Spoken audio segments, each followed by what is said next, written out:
Hello and welcome to a new episode of If You Know Your History with me, Jonny Owen, and Mark Webster sitting opposite me. We're in similar long-sleeved sort of T-shirts, I call them. Correct, yes. I mean, you know... Doesn't make sense, but it does make sense. It does in its own way, and it's nice to see that we are uniform. And and equally, what's nice is to see that we're going to talk about someone who was arguably even as old as what I was, making a living doing what I started out doing when I was young famous. too. He was so famous. He was so famous. Top of the tree. And kind of a little bit retreating into the mists of time for the first time. Because interestingly enough, I was thinking of this, he was still knocking around when we were kids and on telly quite a lot, being interviewed. And you're like, so, but then you just, a bit like a sort of Fred Perry, who was second voice for Wimbledon. They now seem so historic, almost Dickensian Fred Perry famous, is don't a they? great comparison in terms, I think, of wherever the line has been drawn to what's considered to be a modern-day great sportsperson and a latter-day great sportsman. Perry and Sir Stanley Matthews. Stand shoulder to shoulder in that sense. They were both extraordinarily important, groundbreaking individuals in their own way. Colossuses, really, in sort of that sort of like pre and post Second World War into the 50s, into the 60s, really. Just my grandshire, my mother's father, Les, my grandshire, I call him, Minor in Penalta Colliery, his favourite player by a country mile. Always, when I was a kid, my favourite player was Sir Stanley Matthews. Tried to play like him, tried to play like a tricky winger. Yes. Like just, a Welshman, my father talking about going to games in Cardiff, international games, and the disappointment in the crowd because they announced the team and Sir Stan wasn't playing.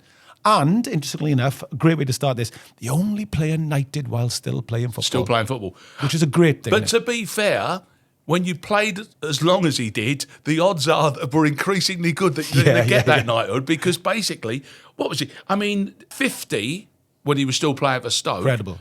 He was 42 years and 104 days old with his last cap for England. I know. It's astonishing, isn't it? Incredible. And then super fit. Yeah. He used to do this thing where we could talk about stuff. He'd starve himself one day a week.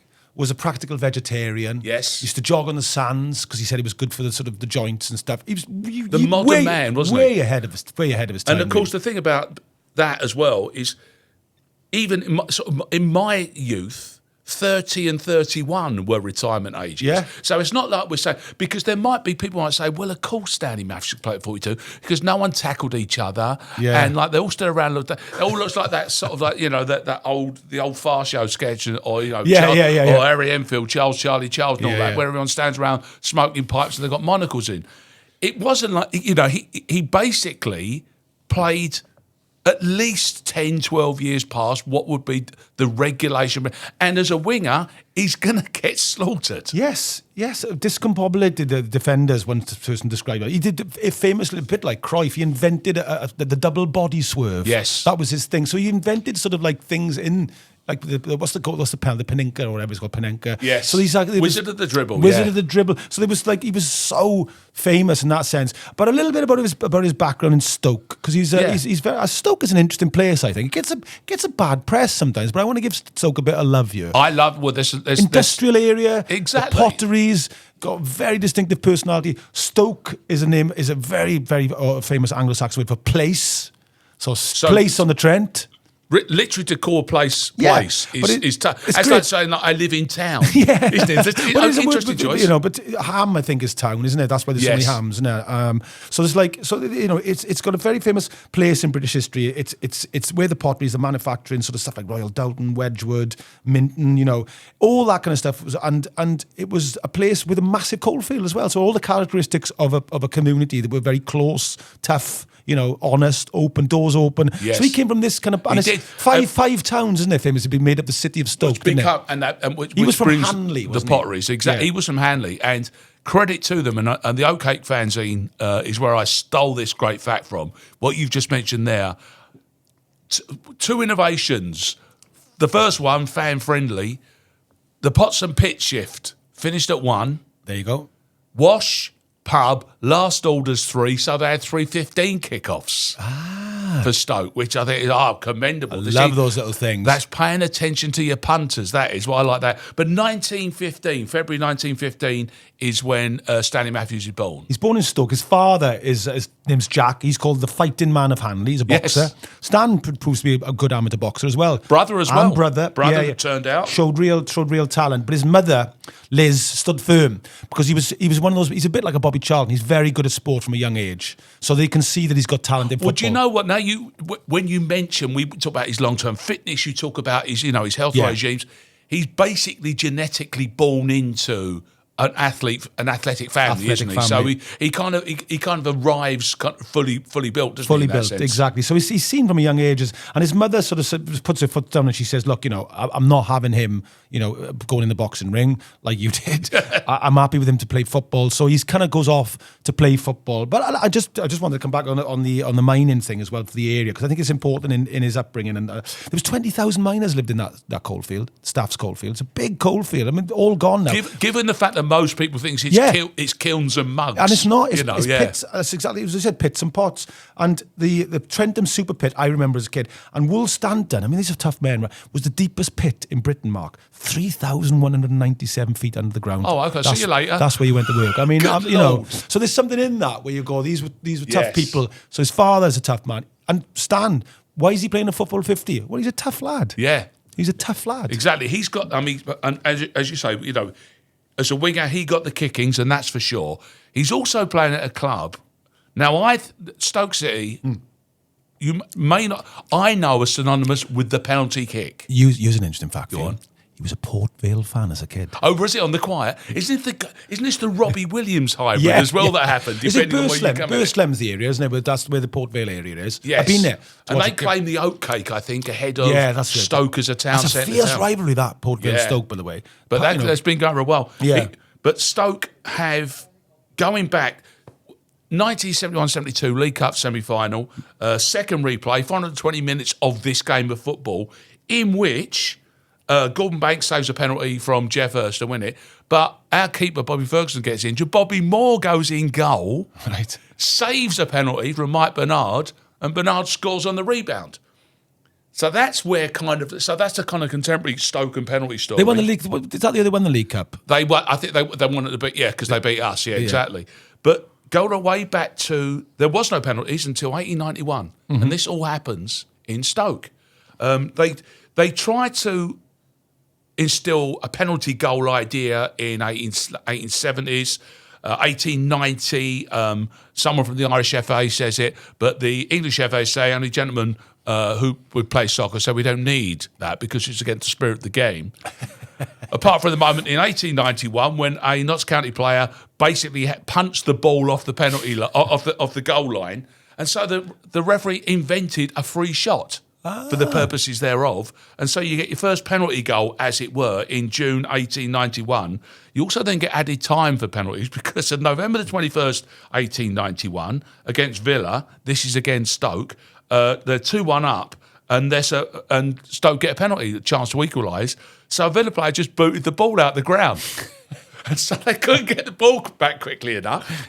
And so the ref blew for full time. That's not in the spirit of the game at all, is it? Yeah, let's go back to that point about gentlemen playing soccer and don't cheat, shall we, from the previous year. So Stoke, as you say, as a football team, looked after their fans and have got that extraordinarily pivotal part to play. Yes. In the modern game. Well, they're interesting because they know that this boy, everybody's after this boy. And even in them days, people get poached from another club. So he's taken on at 15 by Stoke, the manager, Tom Mather. And he's an office boy, so they can pay him £1 a week at 15. This was the incentive, yeah? So this is where nice. He goes pro at 17 for £5 a week and £3 in the summer, maximum wage. Not bad. That's what he there. And he makes his debut versus Bury on the 19th of March, 1932. His first goal mark is on the 4th of March, 1933, against Port Vale. Oh, interesting one. I wonder if he kept that one quiet. I don't think he was one for extravagant celebration anyway, was to say, no. But he's got, in the 30s, he rises to prominence very quickly. Yes. By 35, 36, he's famous. He's been picked up in all the local press. Is this thing, like I just said, the Bubba body swerve. They're 4th in Division 1 Stoke, so it's all sort of, I love this line. It's claimed that he discombobulated defenders. Yeah. That was the word they used. And in 1936-37, this is where it starts for him really with Stoke. He starts falling out with them. He's given a £650 loyalty bonus for staying, which is a lot of money.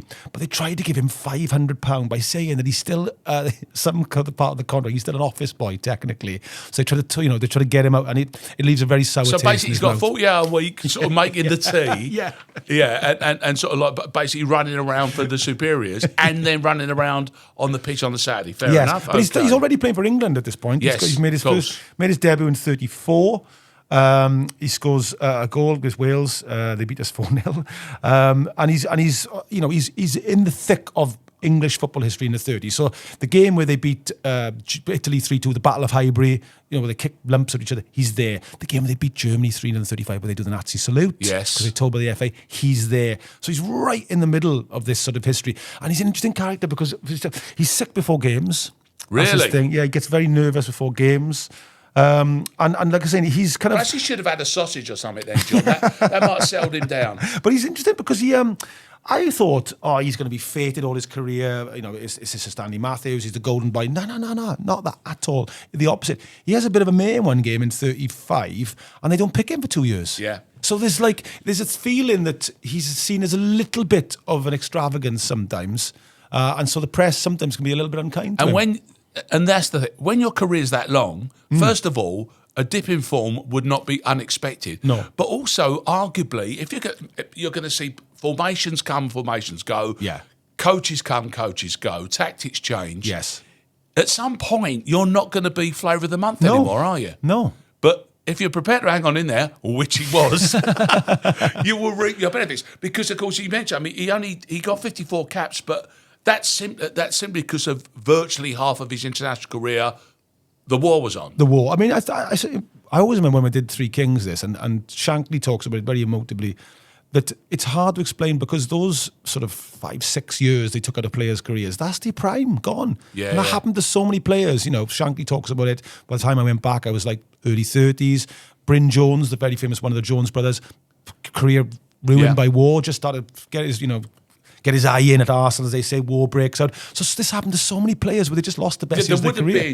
There were bigger things to worry about, obviously, with fascism. Granted, but equally, if that was your prime, yes, you're 25, you're 39, that's kind of the end of the story, isn't it? Well, if you think of, say, Maradona, so his prime, you would say, is that 86 World Cup to 90 when he goes to the thing. Imagine having those years taken off you.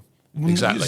So that's like, your physical prime is gone and been taken by the war. And that's what happened to Matthews as well. The war breaks out and he ends up as a corporal in the RAF. And a lot of them, it was different the First World War. First World War, lots of boys who were in sort of football teams fought and died. Yes. In the Second World War, they were a little bit more careful with them. To use a better expression. So they would often sort of use an exhibition team. Well, they were kind of for morale. Assets, yeah, absolutely. They were seen as good for morale. There wasn't the same attitude to the First World War, which Chris Evans, the MP, spoke about brilliantly, where there was the cowardice sort of accusations and all that kind of stuff. Right. By the Second World War, there wasn't this idea that you had to be brave by walking into a wall of lead. No. That was daft. And Churchill was much more careful with soldiers' lives. Famously, he hated the thought of putting, because he'd seen the First World War, he'd been to the Dardanelles, been through it physically himself. Yeah, and of course, as you say, it was. We know that through other conversations that we've had before, we know that the women's game obviously grows, and the demand for football during that period is high, if not higher, as you say, from that morale point of view. Well, we could talk about that, some of the games that he played in. That's what I was going to say, because of course, you end up with these kind of flagship exhibition matches per se, don't you? Which are just and arguably they're put together almost dangerously in the sense where you're gathering lots of people in one place at any one given time. Yeah. But they would do it because it was just it was a boost. This is the first time that he's very good on this, Sir Stanley Matthews, because when they had those exhibition games, for argument's sake, we'll talk about one later on after the Second World War, he was the first one to go, you're getting crowds here of 120,000 at Hampden, and the players are getting £3 expenses. Yeah. And he's the first one starting to go, well, where's this money going, really? A bit like what happened with Welsh rugby, all rugby, amateur games where, you'd have 50,000 people at the Armors Park and people going, playing the players. Well, who's getting paid? No, the money's going somewhere. Yeah. So there's all these questions, and he's strong on that because he's at loggerheads with the board in Stoke. He's got a kind of fractious relationship with the Stoke board and the manager because he's constantly going, look, you pay me a pittance, you've argued with money with me, the crowds are massive, Stoke are having a really successful period because of him largely, and he's saying, look, and he puts in a transfer request, Mark, in 1938, and listen to this, there's a 3,000 strong meeting of fans. Fans go in. What's going on here? Why are we? Why Any is questions from the floor? What is going on? But this is how pivotal and important he's felt to Stoke, to them, to their standing. But he's constantly going, I'm not getting the money that I deserve, or I think I deserve here. Now, some people would go, the privilege of playing for your home city or whatever. But he didn't care. He was like, no, I need to get rewarded my just return. By the way, echoes of Bobby Moore. Yeah. A few decades later, West Ham, who basically needed to try and get out of West Ham for the sake of his wages, and had the threat of not having a football contract, therefore not being able to play for England, held over him by Ron Greenwood. Yes. So there is a fairy tale version of all of these things, and there's the hardcore facts. And Matthews, at that stage, was that guy. I guess he probably thought he was powerful enough to try and take them on.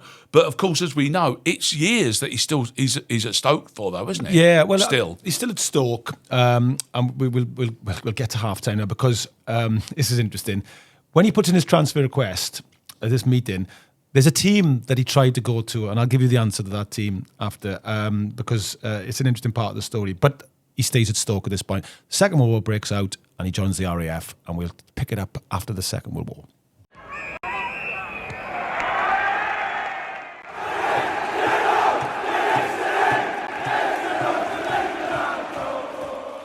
Hello and welcome to part 2 of this Sir Stanley Matthews special. If you know your history, I'm Jonny Owen. I'm with Mark Webster. Left you with a question.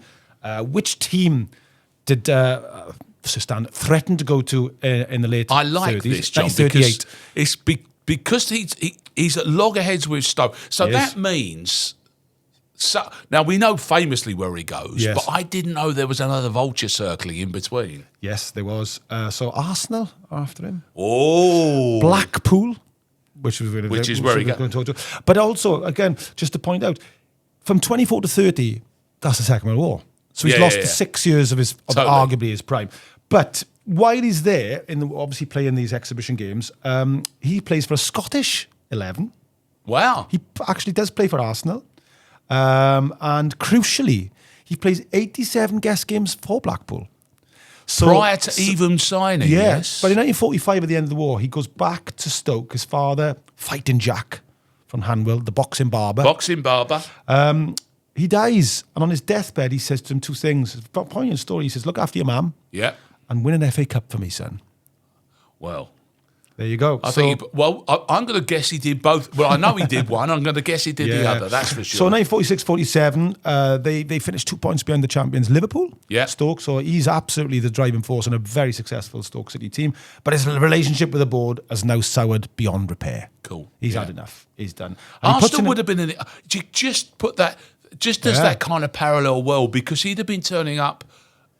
An Arsenal team that would have been in ascendancy. What a star he'd have been in London. Unbelievable. I don't think he'd leave the North. I think he wants. I got a funny feeling that Blackpool. I mean, basically, he's just moved to where he might go on his holidays. Exactly. And Blackpool now. I mean, bless Blackpool, like bless Stoke. It has a bit of a reputation. But when I was a kid, Blackpool was like Disney World. I mean, the amusement park. I loved it up there. You know what I mean? I was like, this is amazing.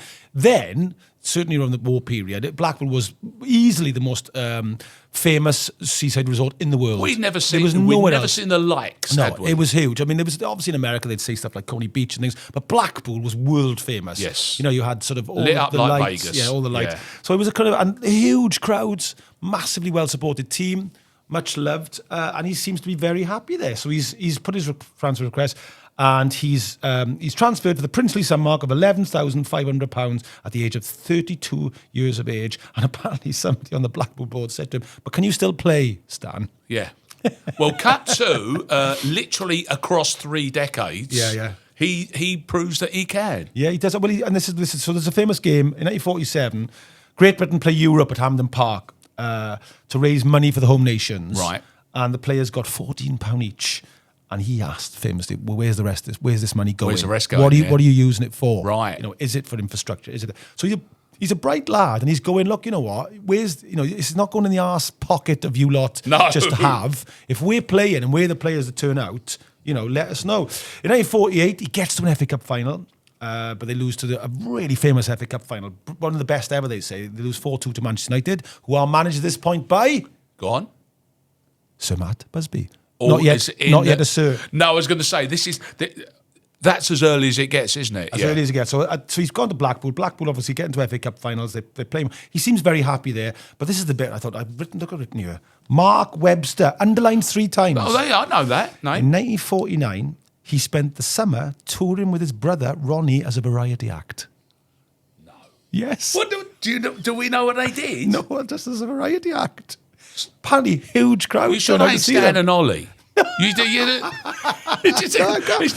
not a typo. They spent the summer touring with his brother Ronnie as a variety act. Yeah, well, Ronnie would be the ex-boxer, wouldn't he? Of course. And as you say, because of their fame, but no wonder the bright lights of Blackpool are calling. Absolutely. Because this is basically... End of the pier. He could do summer season, football season, all the seasons. I love it. So, 1950, he's playing huge crowds. He's, they're playing attractive football.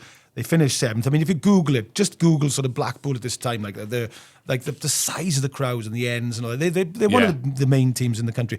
In 1950, though, he goes to the World Cup in Brazil, where England famously lose to the USA. Yes. Probably the most infamous defeat, I would say, in English football history. I would say. Not least of which is, in the context of the time. Yeah. They was 3 weeks into their footballing history, United States, as it were. The States still call it their greatest ever victory. Of course, So they beat. I mean, it might happen next time, but but then it was a biggie. Yes, Mark calls him Zelig. He literally is in all the great moments of English football history. One not so great because in 1930, just before the war, when England beat Germany, so they beat France 4-2 in Paris, right? They beat Europe at Highbury 3-0, Norway 4-0 at Newcastle. Then they beat Ireland 7-0, and they're called the unofficial champions of Europe, if not the world at this point. And then when you got one more team to play, apparently, you know what's coming, isn't it? Yeah. They play Wales at Cardiff, and they lose 4-2. And do you know to this day, this is an actual true fact, every single Wales goal was scored by a Merthyr boy. No. Yep. All 4 goals. So the unofficial title was taken away by... So when my grandfather got the train back to Merthyr, they were all coming back from Indian Park, and he said, this is absolutely true, son. Do you know what? The billboards had on them already, Merthyr 4, England 2. It's on my piece of paper, I've got... That's a true I've got Jonathan Tudor-Owen's name underlined 3 times, and it says here, if he mentions Merthyr one more time... They were all the goal scorers. That's amazing. And of course, but what I love about that is at least it was the unofficial title. Yes, England were the greatest. But I just thought, time. It's fascinating for me that he's in all these moments. In the '54 World Cup, he also played Mark in the 1953 game against Hungary. Did the he? Puskas game, yeah. I always thought I wasn't quite sure, because England at that point, I mean, that's him, that's Mortensen. Well, that's Billy Wright. That's Billy Wright. That's one of they all thought that was the best team in the world, really, a lot of people. And then, obviously, Hungary come with a different way of playing football, led by the mighty Puskas, Guti, the great mighty Magyars. Yes. That team that my father would talk about with dewy eyes going, you couldn't understand the effect this team had. He was in that game. He played. And he also played. Imagine what he's doing. He's out on the right-hand touchline, waving. Yeah. Hello. Any chance the ball's coming over? Yeah. Any time today will be good. Yeah. I'm ready. And but you never saw the ball, I bet. Never saw. And then they lose famously in Budapest 7-1. So this is a big shape of English football after this. We're miles behind in coaching and all the rest of it. But this is the one that interested me. He played with Duncan Edwards when Duncan Edwards made his debut. So it's incredible. It's a complete cross-generational moment. Duncan Edwards wasn't born when Stanley made his debut. Edwards was the future of football, and Stanley Matthews shouldn't even been there anymore. And of course, in the middle of all this, you still got the 53 Cup final, haven't we? Absolutely. So we're going to talk about that because it needs a bit. But because my point is, he finally has his last game for England, Mark, right? On the 15th of May, 1957, at 42 years of age. Exactly. A 23-year international career. What an experience. As I say, only 54 caps out of that. He also, because of course, we will discuss the fact that in the 60s, when he's nearly in his 60s, he gets back to Stoke, but he puts all of the hard yards in, it turns out, in Blackpool. Yeah. That's where he plays most games, 47 to 61. Yeah, he plays most of his games. I mean, in 51, he loses the FA Cup again against Newcastle, the famous Jackie Milburn final. And the famous question was, the last time an FA Cup was contested between two teams where neither team wore a scrap of blue or red. Right. Oh, really? Still is. Black and white stripes Power against orange. Yeah. But he's running a hotel He's a vegetarian at this point. He's 37 in 1951, 52. But 1953, Mark, as you say, probably the most famous FA Cup final ever, I'd say. Bolton are winning 3-1 at half-time against Blackpool with half an hour to go. Stan Mortensen scores a hat-trick. And doesn't get man of the match. The Mortensen final, never heard of it. I love the fact that I'm going to assume that there's Matthews assists all over this particular game. Yeah. My favourite story, you talk about England games he played in. One of the most interesting ones, I couldn't believe it when I read the story. One of the wartime ones, a game, 1943, in front of 80,000 people at Wembley. Stan Mortensen's playing in that game. Yeah. It's England-Wales. Right. Stan Mortensen plays for Wales in the second half. I think they're a man short. But 8-3, by the way. Sorry about that. The 4-3 final, the one my grand used to talk about to me, he's famously on the shoulders with the cup with Mortensen. Yes. But huge credit to Stan Matthews. He does say all his rest of his life, it wasn't just me. It was a team effort, and Stan was amazing. So he spent the rest of his career going, don't call it the Stanley Matthews final. I'm flattered, but actually, I'm very aware that Too late. Sorry, Sir Stan. But listen, Wrong Stan. Arsenal tried to sign him again, Mark. Of course they did. This in 55, 56. He's second to the Busby Babes by 11 points. That's how good the Babes were at this point, 56. Yeah. But in 1956, he is famously the very first what, Mark? Go on. European Player of the Year. He crosses which is it, because again, access to that, because then he's not playing European football in the strictest sense, is he? So like the kind of the pan-European idea is fledgling. It's got to be based on, reputation, but also what you turned out for votes, internationally. And I don't know who votes, but that's what I mean. He beats Di Stefano by 47 to 44 votes. That's good going, isn't it? It's not a bad person to beat, is it? So that's all right. He's the European Player of the Year, and he's 41 at this point. In 1957, at the age of 42, Mark, he goes to Ghana to play for the Heart of Oaks. And there's 20,000, and you're good on this. He helps develop African football, doesn't he? They called him the soccer chief. Incredible life. 53 to 78, he spent his summers pan-Africa. South Africa, Nigeria, Ghana, Uganda, Tanzania. He played exhibition games over there. He went into the townships to train kids. They were called Stan's men. And he basically, from his point of view, he knew exactly what he was doing. Yes. He was a white man going in to train young black kids in an apartheid country more often than not. He's one of those people. He deserves a bit of a reputation resurrection. I was really impressed by him, were you? Everything about him, I was like, he always cared about, behaving the right way, taking football to different places. You never see him like moaning or saying, he just seemed like a nice lad, as an ambassador. Yes, that's the word. He's the and do you know what might have cemented that, but didn't in the end, because tragically, a journalist let the cat out of the bag. And this is the logic of how important this fella was. They create a program called This Is Your Life, and he's chosen to be the first guest. But a journo leaked the story. Oh, right. Stanley Matthews is going to be the first secret guest on This Is Your Life. Read all about it. God, those journalists, they don't understand off the record, do they? They're kind of missing the real point of it. But of course, that would have sealed him. I mean, listen, everything that we've talked about here, the fact he's knighted probably does that thing. But arguably, in that kind of, just in that pop cultural way, to have been the first man out the block on that would have been such a big deal. In 62, he has his 440th and final appearance for Blackpool, Mark. They lost 3-0 to Arsenal. He then goes back to Stoke. Blackpool, and it really annoyed him this, insist that they get some money, and they get 3.5 grand out of Stoke. And one of the board members said, "Don't forget, Stan, we made you." Really? Yeah.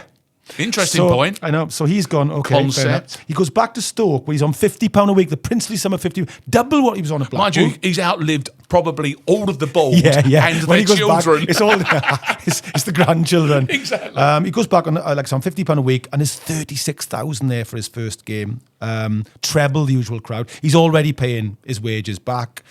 So it's a wonderful sort of final, sort of beautifully deserved Indian sunset of his career. 62-63, the manager, Tony Waddington, fair play. I signed, I love this name, Eddie Clamp to protect him. Great, isn't it? They're the oldest team, but they went up. He took them up. The Clamp? Yeah. It's just like, that sounds like it's his wrestling name. It's his real name. He's voted Player of the Year, Mark, 15 years after last winning it at Stoke. What a lovely story. On the 1st of January 1965, he's knighted. And on the 6th of February 1965, he plays his last ever game. They beat Fulham 3-1 at 50 years of age. 50 years of What age. a story. What a story. And by the way, April the 28th, 1965, same year at the Victoria Ground, his testimonial match. Might as well just go through the names. Troutman, Lofthouse, Finney, Blanchflower. Armfield, Cohen, Wilson, Haynes. Greaves, Gilzine, Hunt, Cliff Jones. Lev Yashin to Stefano Puskas. Wow. Jim Baxter, Wolfgang Overarth, among others. But perhaps the most important thing of all, refereed by Arthur Ellis, who goes on to be the referee in It's a Knockout. I was waiting for what was going to come I know, then. exactly. I was thinking, yeah, very good. No, but I mean, a remarkable career. And interestingly enough, kind of like in the later years, would pop up on television, like I said, was a pundit every so often. You'd see this sort of older gentleman just talking about sort of like what it was like, but of course, when he played. He's genuinely old now. Yeah. It's like your retired pundit now might be 36. Yeah. You know, exactly. But he is in his 50s. He has, quite rightly, he's got a statue at Stoke. Yeah. Great history of that football club because they got that. I was at the unveiling of the Gordon Banks statue at Stoke. Oh, nice. And Pele unveiled it. And I shook Pele's hand. Oh wow! Yeah, so well, those two were obviously inextricably linked. Unbelievable. He tried to be playing in the testimonial, by the way, but he wasn't allowed. By his club at that stage. Pele wanted to come over to be in the Stanley Matthews game. Yeah. Yeah. Well, I mean, there would be so many players across the world that he would have been one of their heroes, because we talk about this quite a lot. I mean, the Pathé newsreels were watched by sometimes 15, 20 million people a week. Yeah. So if you were on them, you were suddenly so famous. So the Pathé newsreel of the 53 FA Cup final, everybody going to the pictures. This is the high water type of people going to the cinema. They would have seen the Pathé news on before, and that Matthews would be there. So he'd have been so well known and so famous. And of course, they showed him across the world. Yes. So he is international figure, just at the right time. As the game is expanding in the modern world, there he is astride it, isn't he, Stanley Matthews? So, of course, he leads from the front. And as you starts at the start, the way he played, the way he carried himself, made him the right man for that job, didn't it? Everything about him, and we can wrap up this, played the right way. He was an attacking player. He entertained the crowds. He went back to his hometown team, which was important to him. You know, I think he even stayed in the area for a long time after. He's forever synonymous with Stoke and Blackpool, obviously, as well. And well deserved to have a statue and spread the word for the game around to corners of the world that didn't have access to it. I got a mate of mine who was a massive Stoke fan, and he said to me once, and I love what he said, greatest player ever, Stoke, Stanley Matthews. I thought, fair enough. That's not bad. Not bad. By the way, you talk about, I wouldn't mind saying, sort of like the punchline, as it were, on this. Port Vale fan, as you mentioned, becomes Port Vale manager. He does, doesn't he? Yeah. At one point, he signs a young goalkeeper, Mick Miller, the comedian. Really? Who, of course, famously balled on top and plenty down the sides. Yes. And told one of the funniest jokes I think I've ever heard in all my life. Yes. When he said, I went to the barber's and asked for some highlights, so he showed me some pictures of previous haircuts. What a way to end it. Oh. What's the other one he famously said? He says, I got a boy 6. Stupid name for a kid, but there you go. The other day, he said, oh, dear old mum. He said, it's got old. So we had to put her into an old people's home. It's like fish out of water. She died. Oh, God. And on that, what a way to end it. So Stanley Matthews. So. That's right, yeah. Well, Stanley Matthews managed him when he was in goals. Exactly, that's right. He took that one there. Please do subscribe and join in. Follow us all of our social media outlets and on our platforms, because, Johnny, they can do that for nout, can't they? It's all free, and we do love having you following us and on board and commenting, and we'll be back soon with more episodes.